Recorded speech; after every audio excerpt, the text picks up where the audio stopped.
The logical story.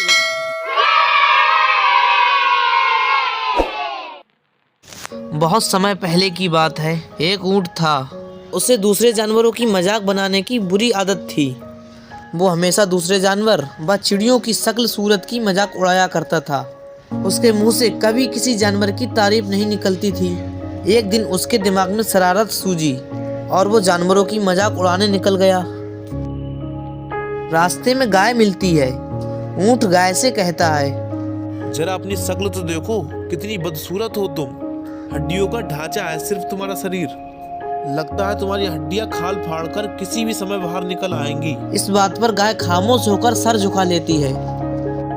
ऊँट आगे चलकर एक भैंस से कहता है, तुमने तो विधाता के साथ जरूर कोई शैतानी ही की है, तभी तो उसने तुझे काली कलोटी बनाया है। तुम्हारे टेढ़े मेढ़े सींग तुम्हें और भी बदसूरत बना देते हैं। भैंस से ये ऊँट कहकर आगे चलता है और हाथी को चिढ़ाते हुए कहता है, तुम तो सभी जानवरों में कार्टून जैसे दिखते हो। विधाता ने मजाक के छड़ों में तुम्हें बनाया होगा। तुम्हारे शरीर के अंगों में किसी प्रकार का संतुलन नहीं है। तुम्हारा शरीर कितना विशाल है और पूंछ कितनी छोटी है, और तुम्हारी आंखें कितनी छोटी हैं, और कान इतने बड़े सूप जैसे। तुम्हारी सूंड, पैर और शरीर के अन्य अंगों के बारे में तुम्हें बस चुप ही रहूं, यही ठीक रहेगा। हाथी ये सुनकर शर्म से सर झुका लेता है। ऊँट आगे चलता है और एक जिराफ से हंसकर कहता है, हा हा हा हा, तुम्हारे बारे में तो मैं क्या ही कहूँ। तुम्हारी गर्दन इतनी लंबी बनाकर विधाता ने वाकई मजाक की है तुम्हारे साथ। इस तरह ऊँट हमेशा जानवरों की मजाक बनाया करता था।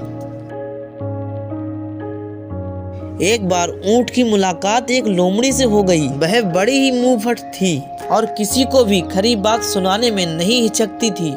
ऊँट उसके बारे में कुछ उल्टा सीधा बोलना शुरू करता। इससे पहले ही लोमड़ी ने कहा, अरे ऊँट, तू लोगों के बारे में उल्टी सीधी बातें करने की गंदी आदत छोड़ दे। जरा अपनी शक्ल सूरत तो देख।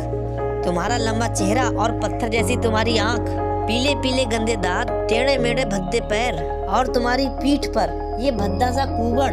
सभी जानवरों में सबसे बदसूरत तो तुम ही हो।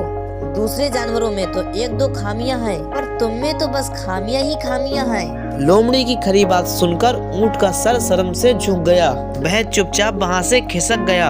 हमें इससे यह सीख मिलती है कि दूसरों में कमियां निकालने से पहले अपनी कमियों पर नजर डालें, ताकि ऊँट की तरह शर्मिंदा ना होना पड़े।